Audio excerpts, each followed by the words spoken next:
마크 트웨인이 말한 것처럼 늘 모토가 설교는 18분을 넘어가면 안 된다라는 게 모토였고, 그리고 나훈영 감독님한테 한 5, 6년 동안 배워서 뭘 하도 예배는 1시간이나 1시간 5분 안에 끝나는 것으로 알고 그렇게 배우고 살아왔는데 오늘 살짝 또 약간 당황했습니다.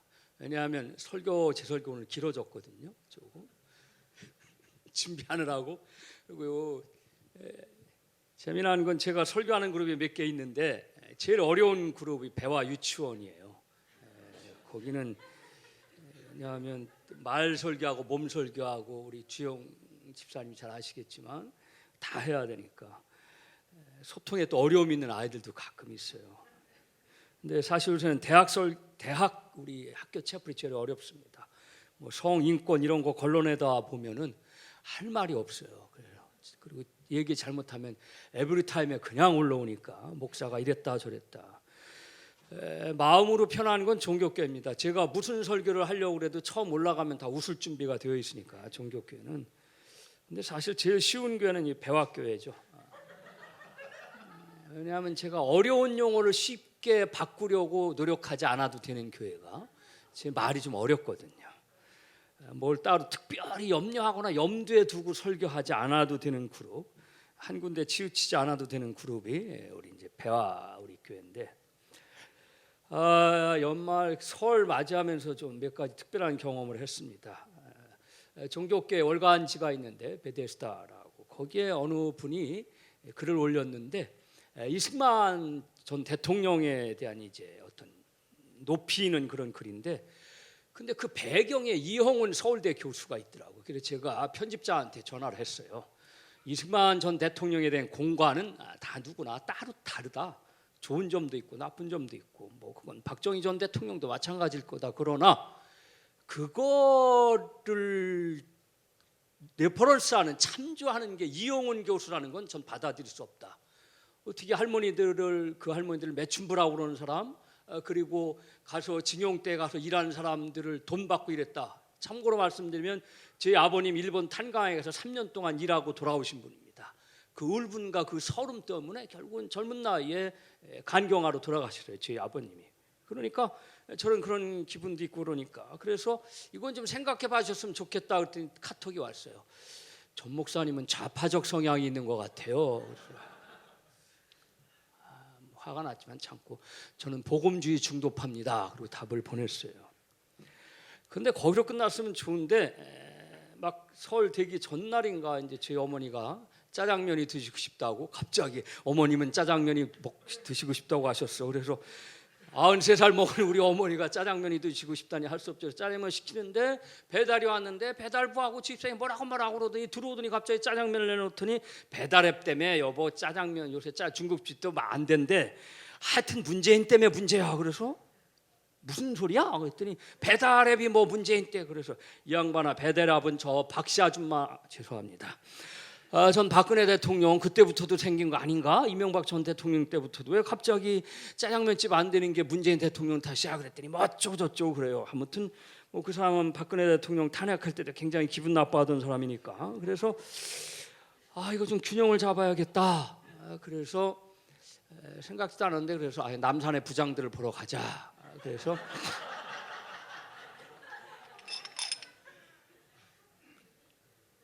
갔어요. 근데 거기서 우리 김은철 목사님 네 분을 만났는데, 거기서 이 두 네 분은 사이가 좋아서 같이 영화를 보러 오신 거고, 저희는 화해하려고 영적 균형을 잡아보려고 갔는데 죄송합니다. 그래서 인사도 못 드리고 그냥 좀 훌쩍 와버리고, 영화 끝나고 나서 서로 찜찜해서 그냥 훌쩍 와버리고 말았는데,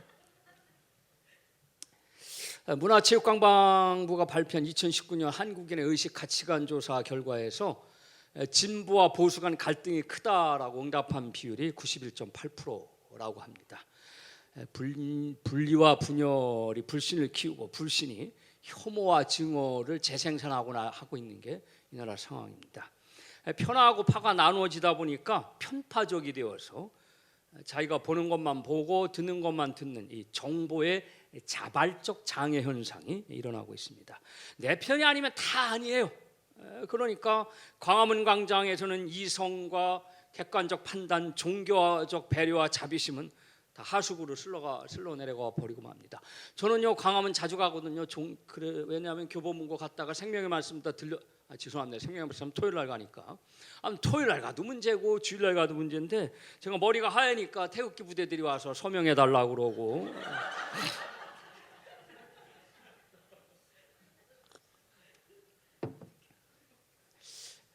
교육심리학자인 하워드 가드너가 교육받지 않은 마음, the unschooled mind라는 용어를 사용했는데, 사람마다 세상에 중요한 일이 있으면 나름대로 다 자기가 강력한 의견이 있다는 거예요.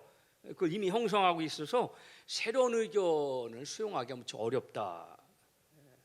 그래서 이게 교육받지 않은 마음이라고 표현했는데, 대한민국은 교육받지 않은 마음보다도 교육받지 않으려는 마음, 그리고 알려고 하지 않는 마음, 거기다가 믿지 않는 마음이 더해져서 서로를 적으로 악으로 이제 규정하고 판단하고 정죄하면서 싸우고 있는 형국입니다. 저는 그 어떤 목사님의 궤변을 이해할 수가 없는데, 원수는 용서하지만 적은 용서할 수 없다, 그분이 그랬는데, 도대체 원수하고 적은 어떻게 다른지, 원수를 용서하는 사랑에 그럼 적을 용서하는 사랑은 없는지 제가 공개적으로 질문할까 그러다가 또 태극기 부대한테 돌맞을까 봐 제가 정치광장에서 우리는 서로가 옳다는 주장을 하고 있죠. 그런데 정의를 주장하는 이 광장의 무리들이 교회에 가서는 예수님의 사랑을 이야기하고 자기들의 사랑을 이야기하고 있는 그런 판입니다. 사랑과 정의가 서로 다른 길인가? 정의의 세계는 사랑의 나라와는 다른 세상인가? 희망의 신학을 주창한 위르겐 몰트만이라는 신학자가 하나님을 언급할 때 사랑과 정의의 하나님이라고 그렇게 언급했습니다. 2014년 서울신학대학교 100주년 기념 강좌에 초청받아서 강연한 제목이 바로 사랑과 정의의 하나님입니다. 하나님에게 있어서 사랑과 정의는 다른 둘이 아니다. 동전의 양면처럼 사랑과 정의는 하나님께서 역사하신 행위의 일체입니다. 그렇지만 우리는 늘 이 사랑과 정의 사이에서 갈등하죠. 여기에 또 은혜와 용서마저 들어가면 조금 더 복잡해집니다. 죄를 지은 인간에게 정의의 심판이 먼저인지 아니면 용서하는 사랑이 먼저인지 참 알쏭달쏭합니다. 일반적으로 합리적인 방법이 있기는 해요.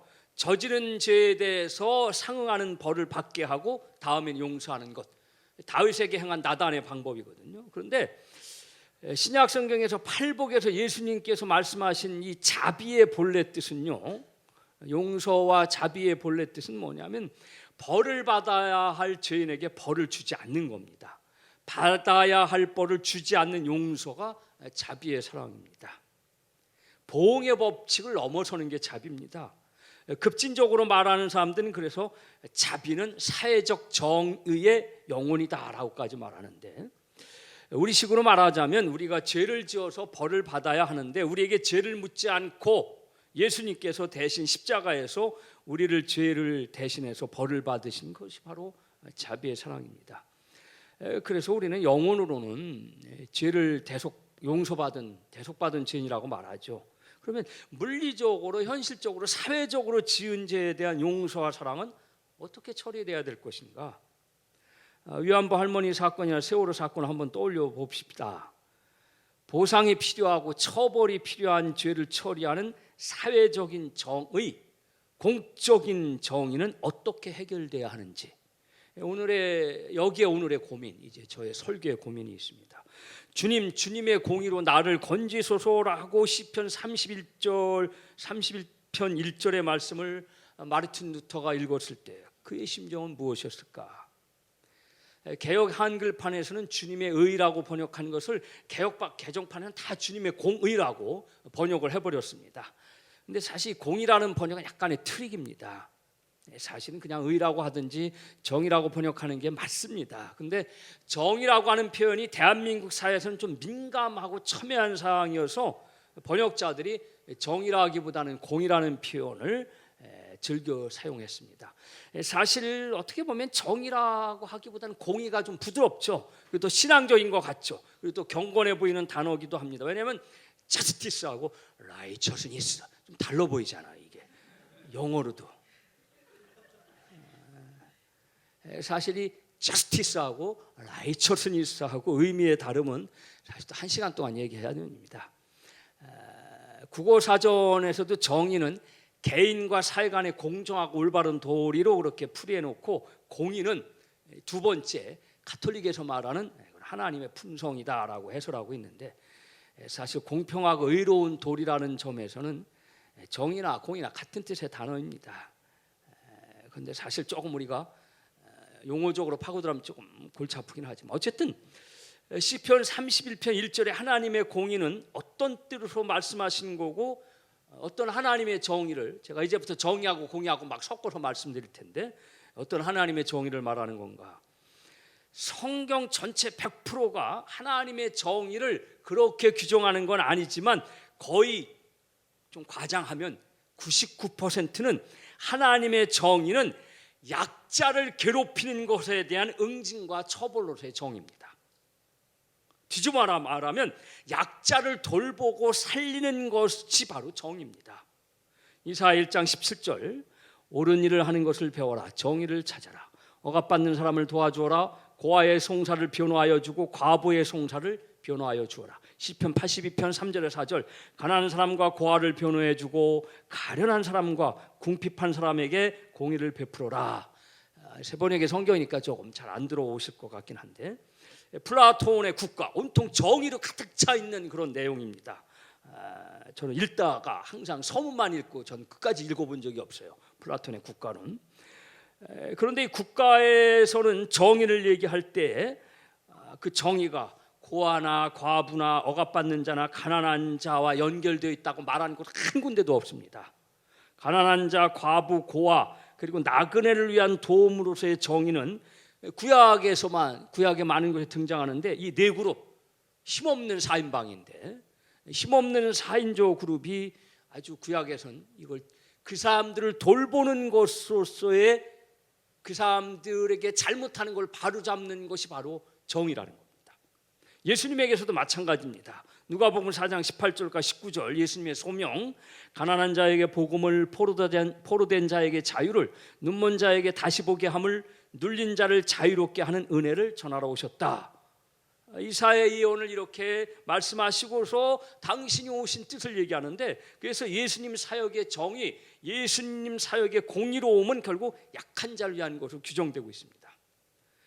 자, 이제 숨을 돌리고 하나님의 정의를, 정의, 데피니션, 하나님의 자스티스를 이제 데피니션, 정의하고 또 정리해야겠는데, 하나님의 정의는 선과 악에 대한 보응과 보복이 아니라 힘 없는 4인방 같은, 힘 없는 4인조 같은 그런 약자를 돌보고 살피는 일에서 시작되고 마감되는 겁니다.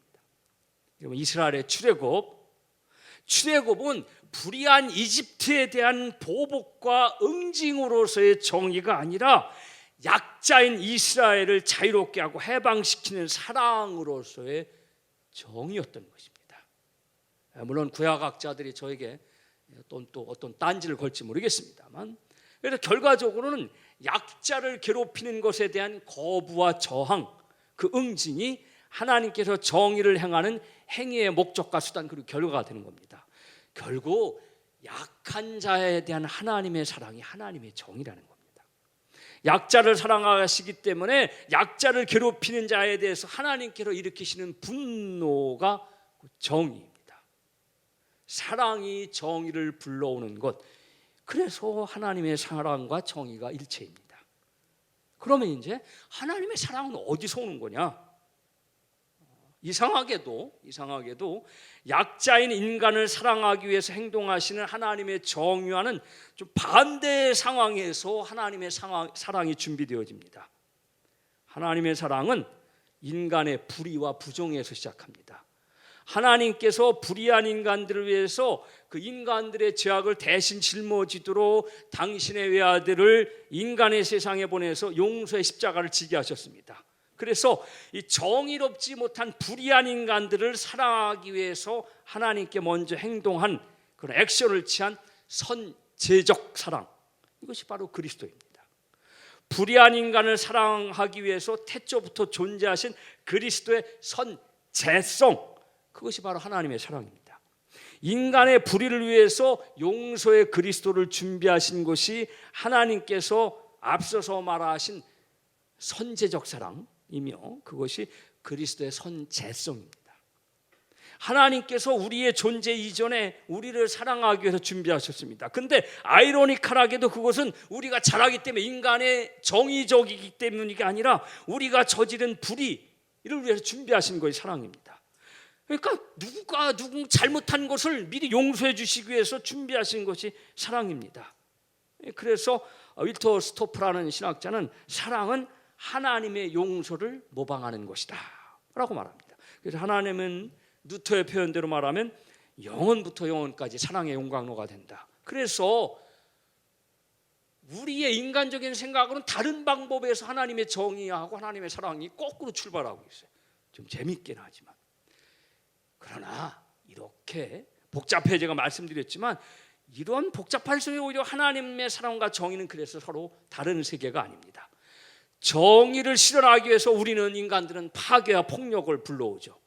정의, 이런 인간의 정의와는 달리 하나님의 정의는 사랑을 포함한 정의이기 때문에 그 정의는 무엇이든지 바르게 회복시키는 창조적인 정의가 됩니다.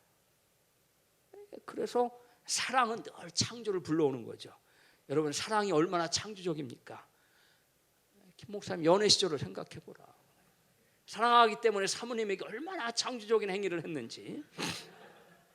저도 뭐 연애 시절엔 8년 연애하면서 굉장히 창조적인 행위를 했어요. 저도 마찬가지로 하나님의 정의도 사랑처럼 그래서 생명을 불러일으키는 겁니다. 창조적이니까.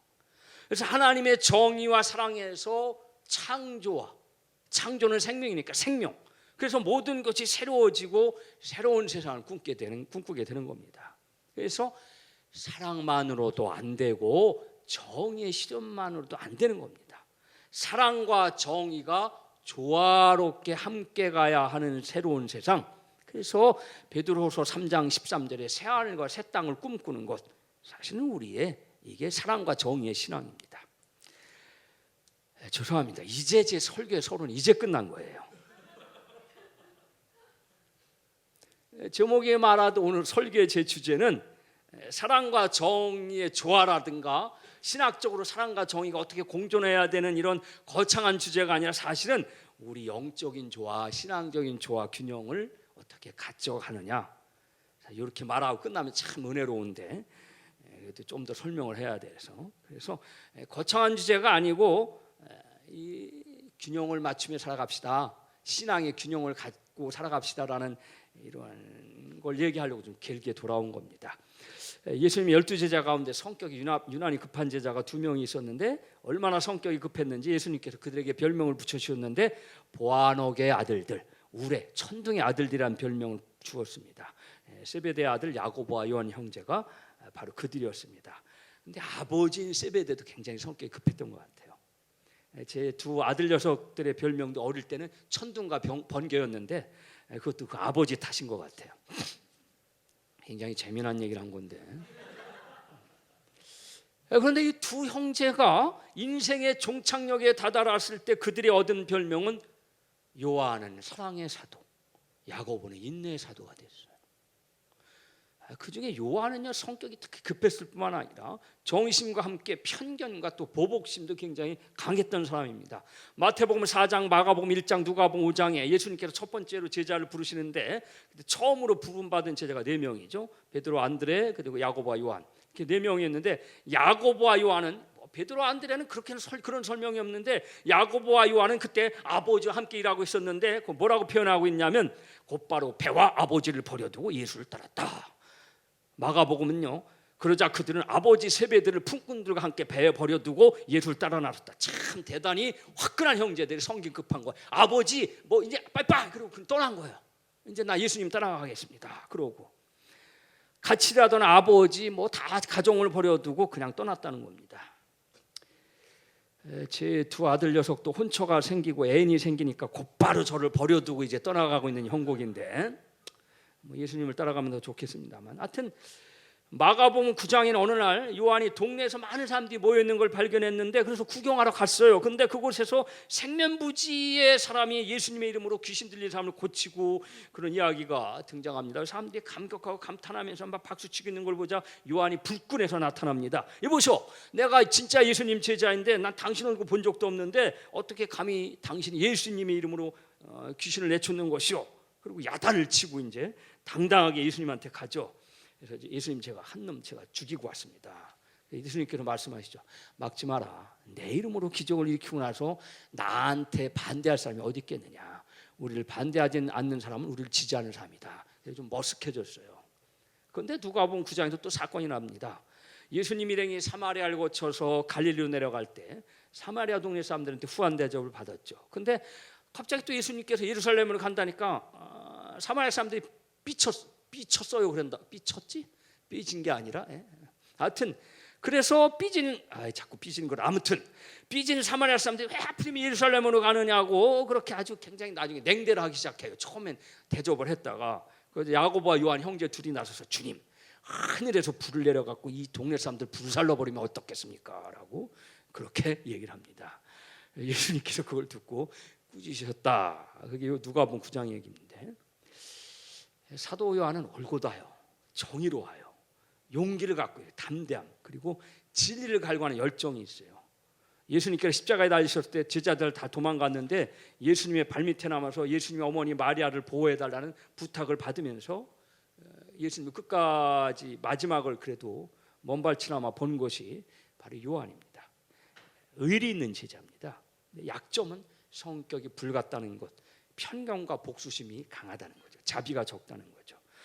그런데 이렇게 예수님의 제자로서 생애 초기에 보여주었던 요한의 불같은 성격, 옳지 않다면 두고 보지 못하는 이 성격이 생애 후반부에 전혀 다른 모습을 보이고 있다는 겁니다.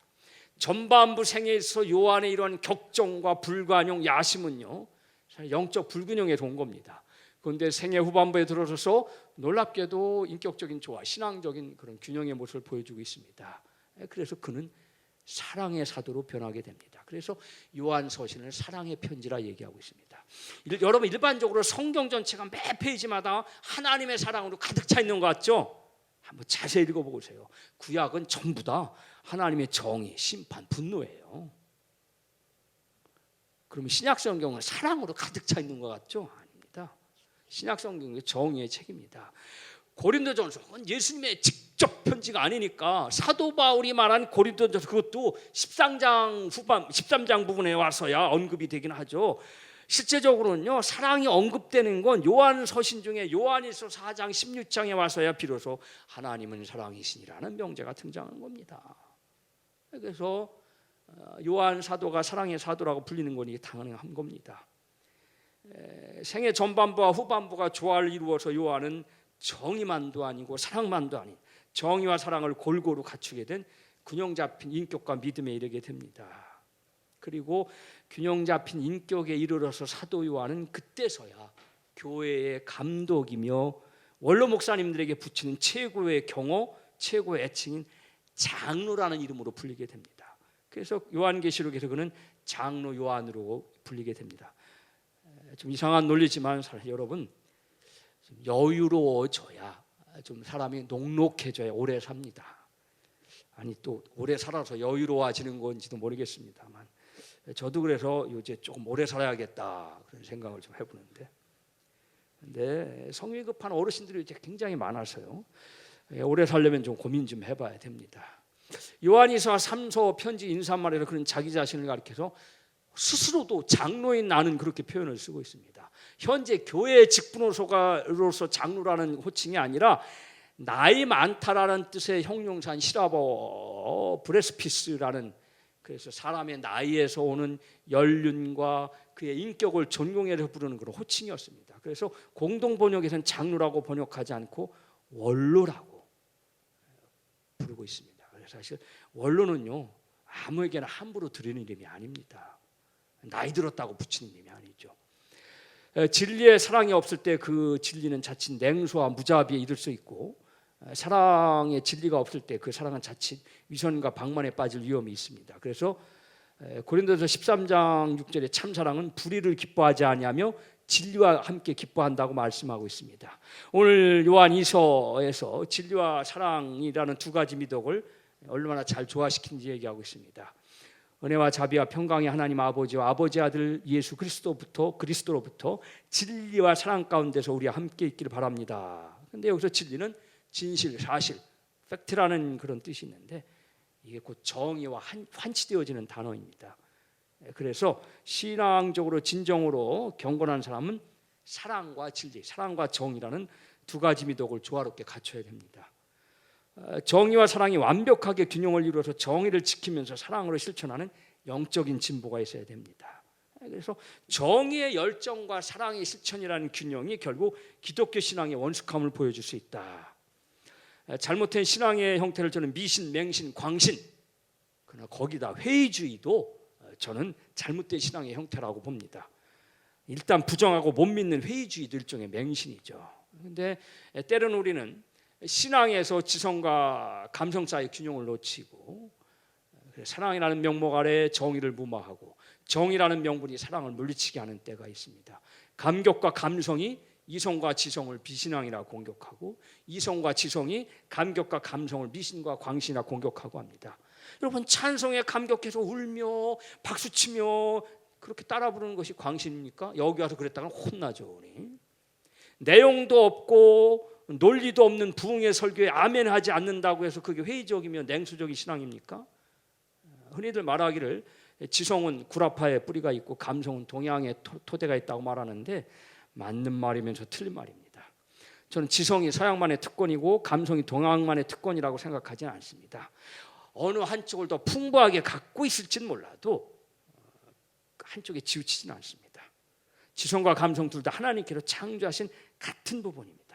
외줄타기 하는 분들은 균형을 잡기 위해서 양손을 적절히 이용하고 때로는 부채나 기다란 장대를 이용하는데 우리가 인생이라는 외줄에 올라서면 더 이상 다른 선택을 할 수가 없게 되는 때가 많이 있죠. 외줄 저쪽 끝까지 가야 되는데 그래서 외줄에서 인생이라는 외줄에서 떨어지지 않도록 균형을 잡으면서 앞으로 나아가야 하는 때 무엇에 의지해서 균형을 잡을 수 있겠느냐. 균형을 맞추기 위해서 우리는 정의와 사랑, 이성과 감성, 지성과 감성이라는 양팔을 서로 맞춰가면서 잘 흔들어야 됩니다. 균형 감각을 키워야 되죠. 저희 어머님 올해 93인데 뭐 이제 고집이 많이 드러나셨어요. 근데 조금 이제 더 늙어지시니까 조금은 이제 그게 풀어지셨는데 지팡이 없이 이제 못 걸어 다니시지만 70대 때 무릎이 굉장히 안 좋으신 분인데 계단 오르내리다가 넘어지고 해서 엄니 이제는 지팡이 들고 다니시오 그랬더니 내가 송장이 됐냐? 내가 지금 기어다니냐? 그리고 막 화를 내더라고요. 한갑 때는 더 황당한 일인데 귀가 원래 선천적으로 안 좋으신 분인데 보청기를 끼시라고 했더니 내가 귀가 먹었냐? 내가 늙어서 귀머거리 할망구가 됐냐? 그렇게 소리를 치더라고요. 그때 보청기에 적응을 하셨더라면 더 좋았을 텐데 지금 거의 의사소통이 아주 굉장히 막 바락바락할 정도로 저는 소리 지르고 집사람은 근데 집사람 소통을 잘해요 이상하게. 저는 소리 지르는데 집사람은 어머니 그런데 다 알아듣더라고. 잘 모르겠어요 왜 그러는지. 우리 이제 어른들 자주 사용하거나 몸에 지지고 다니는 걸 기물이라고 그랬는데 성호 이익 선생의 조카인 이홍이라는 분이 지팡이에다가 그 지팡이를 기물로 생각하면서 거기다가 이름을 새겼어요. 기명을 새겼는데 나무가 잘못 자라면 사람이 바로 잡아주고 사람이 비틀거리면 나무가 부축해준다. 여러분 사람이 잘못 갈 때는 지팡이에 의지해서 걸음의 균형을 맞추는 겁니다. 지팡이에 의지해서 내가 약하면 약한 부분은 남이나 또는 뭔가 강한 무언가에 의지해야 되는 거죠. 창피한 거 아니죠. 그래서 균형을 맞춰 살아가는 길입니다. 내가 잘하는 일은 자만하거나 방심하지 않고 남을 도와줘 가고 내가 못하는 일은 남에게 의지하며 살아가는 것 그것이 인생이고 신앙입니다. 내가 부족하면 남에게 부탁하는 거 그래서 채우는 거죠. 내가 남으면 남에게 나누어 주는 거 그게 균형이고 부족하면 부탁하고 남으면 나누는 거. 사실 이게 오늘 설교 이렇게 딱 이 말 한마디 하고 내려가야 멋있는 건데 부족하면 부탁하고 남으면 나누는 것. 마틴 로이드 존스가 설교는 불붙은 논리, 웅변적인 이성이다 그랬어요. 맞지 않는 것 같죠. 그러나 맞는 겁니다. 설교는 불붙는 신학이다. 그래서 예배는 경건과 감동이 함께하는 것이다. 그래서 우리 성경을 읽을 때 넥시오 디비나라고 하지만 거기에 넥시오 스콜라스티카, 그래서 학문과 영적인 독서가 함께하는 겁니다. 성경을 읽을 때 지식과 함께 감동으로, 논리와 함께 열정으로. 여러분, 그래서 우리가 인생의 험한 외줄에 올라가서 걸어갈 때, 야, 내가 내 양팔을 벌리는 것만으로도 좀 심해 벅차다 싶을 때는 여러분, 그분들이 긴 장대를 이용하잖아요. 그래서 긴 장대에 우리가 균형을 좀 구해야 하고, 또 부채를 이용하는 사람도 있어요. 그래서 말씀이라는 부채로 좀 뜨거운 마음을 식혀서 안정을 구하고 균형을 얻어야 할 줄로 믿습니다. 여러분, 마음의 믿음에 영혼의 균형이라는 근육이 키워가기를 바랍니다. 기도에 열심인 분들은 성경 말씀과 함께 가고, 찬송과 은혜가 넘치신 분들은 때로는 명상과 침묵으로. 여러분, 뭔가 불안하고 한쪽 마음이 쓸려서 어지러운 때입니다. 그럴 때 우리가 양쪽으로 두 팔을 벌리고 크게 벌리고 서서 눈을 감고 주님의 응답을 한번 기다리는 그런 기도를 한번 해봐야겠습니다. 시간이 갔지만 그래도 예화를 하나 말씀드리고 끝내야 될 것 같습니다. 어떤 분은 뭐 유럽에서 있었던 일이라고 그러고, 어떤 분은 미국 남북 전쟁 때 있던 일이라고 하는데, 뭐 예화를 증명할 필요는 없으니까. 북군 병사들이 전우의 시체를 묻기 위해 돌아다니다가 성당과 거기에 딸린 묘지를 발견하고서 신부님에게 성당 묘지에 매장해달라고 요청합니다. 신부는 죽은 병사가 천주교인이냐 영세를 받았느냐고 묻죠. 모르겠다라고 하자 천주님이 그러면 천주교의 교리와 교회법이 엄중하니 받아줄 수 없다. 그래서 전우들이 교회 묘지 울타리 밖에다가 가매장했습니다. 그리고 훗날 찾아가겠다. 신부가 좋다 했습니다. 전쟁이 끝난 후에 병사들이 전우의 시체를 찾아가려고 성당 묘지 바깥에 와 보니까 가매장한 묘가 없었습니다. 신부님을 찾아갔더니 신부님이 얘기하죠. 그날 내가 밤새도록 고민하다가 다음날 교회 묘지의 울타리를 가매장한 묘지 밖으로 넓혀서 둘러쳤다. 유명한 예화입니다. 우리도 어떻게 이렇게 마음의 울타리를 넓힐 수 있을까? 균형을 잡는다는 것은 한쪽에 지우치지 않고 마음과 태도의 영역을 넓히는 겁니다. 균형을 잡는 게 뭐 이쪽 균형이 모자라면 이쪽을 좀 깊게 하고 그러는 게 아니라 넓히는 거예요. 균형은 우리가 착각하고 있어요. 균형 이쪽이 무거우면 이쪽에다 좀 더 올려놓고, 정의가 강하면 또 사랑을 좀 많이 하고, 사랑이 강하면 정의를 좀 많하고, 무게중심 그런 게 아니라 넓히는 거예요. 태도를. 우리가 지금 어떤 경계를 지키려고 고집하고 애쓰고 있는지, 아니면 어떤 울타리를 넓히며 살아가고 있는지 좀 생각해 봐야 됩니다. 여러분 신앙에, 여러분 영혼에, 우리의 삶에 어떻게 균형을 잡으며 살아가야 할지 사실은요, 저부터 고민되는 그런 겨울입니다. 하나님의 축복 여러분과 함께 하시길 바랍니다.